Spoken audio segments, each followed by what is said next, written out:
Welcome to another episode of Colorful Conversations with Connie and Corey. Ow! Well, Connie, how are you? I'm good. So what's been going on with you lately? Not much. It's been rather hot. Oh yeah, the weather is just ridiculous, right? Really New York hot. weather is ridiculous. But you know, I'm looking since I love hot. Oh, you like hot? Ooh, I was born in August, so. Oh my God! See, this is. I want to be able to breathe and stuff. Don't get me wrong, but I do like the warm weather. Well, since Sonny's talking about being hot, we wanted to talk about some sex toys. Oh, sex toys. So, Connie, you know, my friend and I were talking about sex toys, and I don't believe sex toys should be brought into a relationship that is early. What's your thoughts on that? Oh, that's a good question.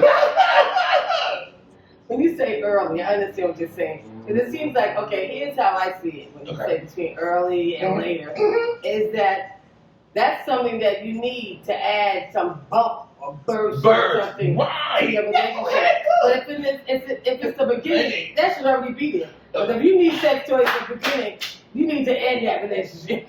Don't say. Thank you. No, that's what I was talking about. I'm saying, why bother? No, but people always look at me because, you know, there are people that are into BDSM or bondage and sex, and I know that's part. But I know that's part of that community, so I get it. Yeah. But if you're not part of that community and somebody uses dildos or, you know, butt plugs, whatever. Gerbils. No, you did not, girl. But you know what I'm saying. You know, I think that's something that you do to spice up a relationship after because all relationships physical, sexually. Everything goes down after. I mean, not just that. A lot of it's caused by lifestyle, what you're doing, your jobs, your children. Your neighbors, everything that's going on in the world has a lot to do with your mood. But mood is very important when it comes to sex. And that is true. So that sometimes your mood can be taken away by outside things. And so you got to be careful not to let that get into your bedroom. But then, Connie, you know, I also feel that sex toys, people who use them when they're individuals, like before they're in a relationship, that's something that they use. Yeah, they become addicted to that. That was my key word, exactly. That's what happens. Don't get addicted. Right. Get addicted, but don't get addicted. Did you say addicted? Get addicted, but don't get addicted. It's a difference. That ain't the truth.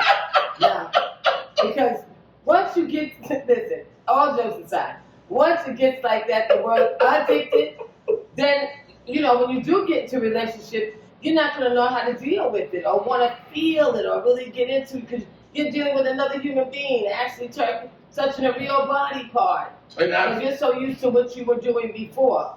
Stop. And from a gay perspective, I find that the gay men that use sex toys, they lose the emotional connection when they're having physical, real sex. Like me using maybe a dildo on somebody, it could be passionate, but when it becomes my job to kind of do that, I don't want, it should be a loving experience.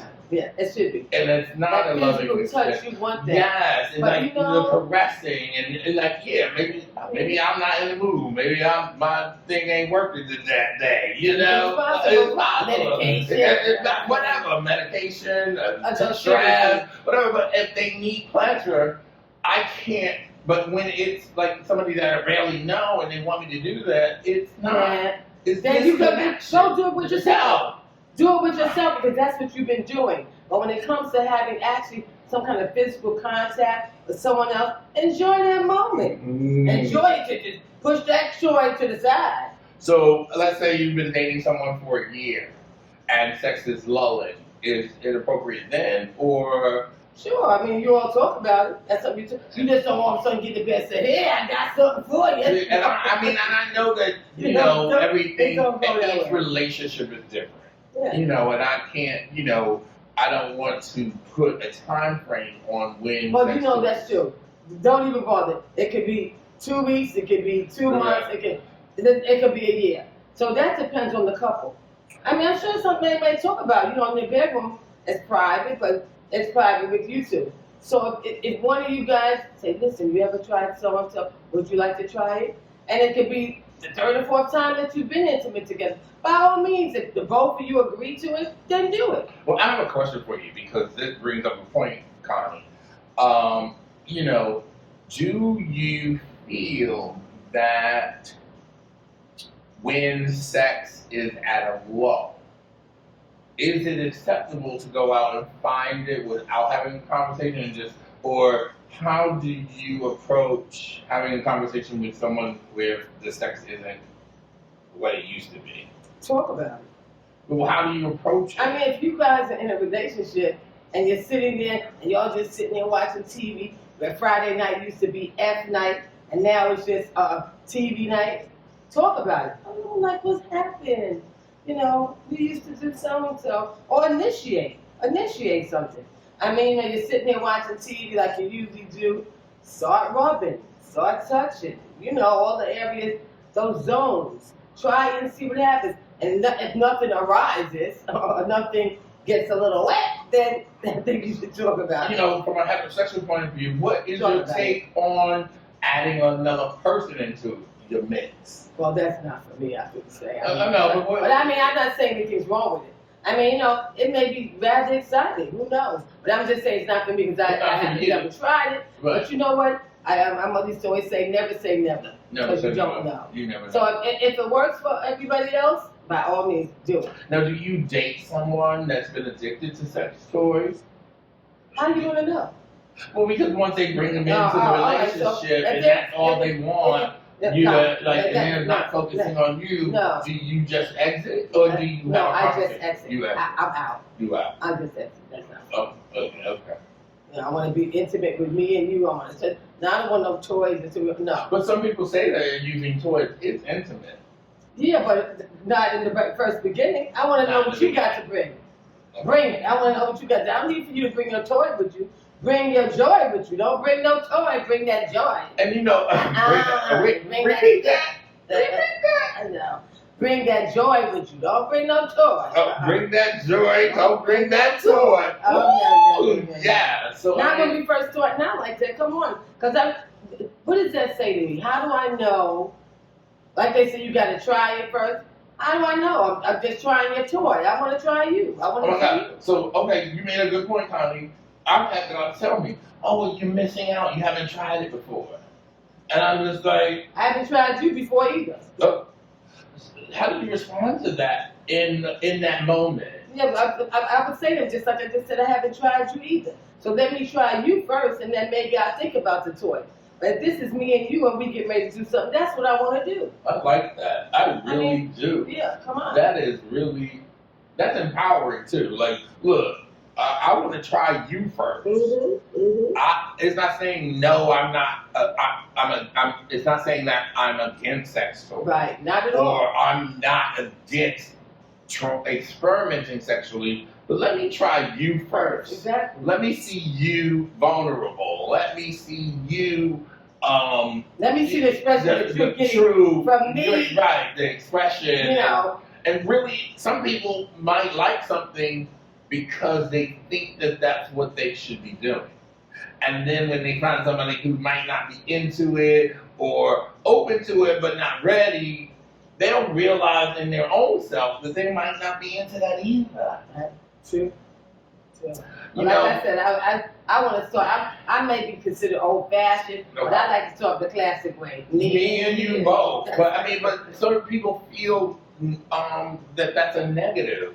But you know what, too? And we're talking about this now, and this day and age we're going through for the past going on 3 years of the pandemic. Yeah. A lot of that may have to do with sexual addiction to a toy, because if you were by yourself, you had to pleasure yourself.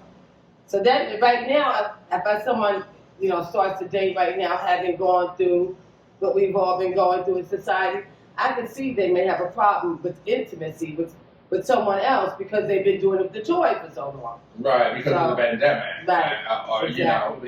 And I've met a lot of people. I just feel that they are I would say they're addicted, but they have lost touch with the emotional side of sex. Yeah, and that has a lot to do with what we're going to. Once again, the same thing. Yeah. So how do you feel like what do you do to reconnect to your emotional side if you are someone connected to sex toys? I wouldn't say addicted, but connected to sex toys. How do you disconnect when you're with someone that you like, but that's something that you're go-to? It's a That's go-to. something you got to work on, and hopefully, maybe the person that you hope to disconnect the toy with is willing to work with you. I mean, you be honest with them, let them know this. I haven't done this in a while. I've been doing me, and now I'm glad I've met you, and possibly we could do each other. Mm-hmm. But this is what I've been going through. This is what I've been doing. So maybe they'll take your hand and slowly guide you back to dealing with another human being. Because the more that I think about it in this conversation, I've kind of even had aha moments where sex toys are additions to relationships, and they are of value because we use them independently, and then we can use them with our loved ones. Right. But I think also there are new ways of adding other types of sex, like learning transient sex, like you can sit and not touch each other. Oh yes, a lot of new stuff going on. Or reading books together, or new positions, or like there's a show on Netflix, everybody. It's called Build Your Sex Room. I highly recommend it.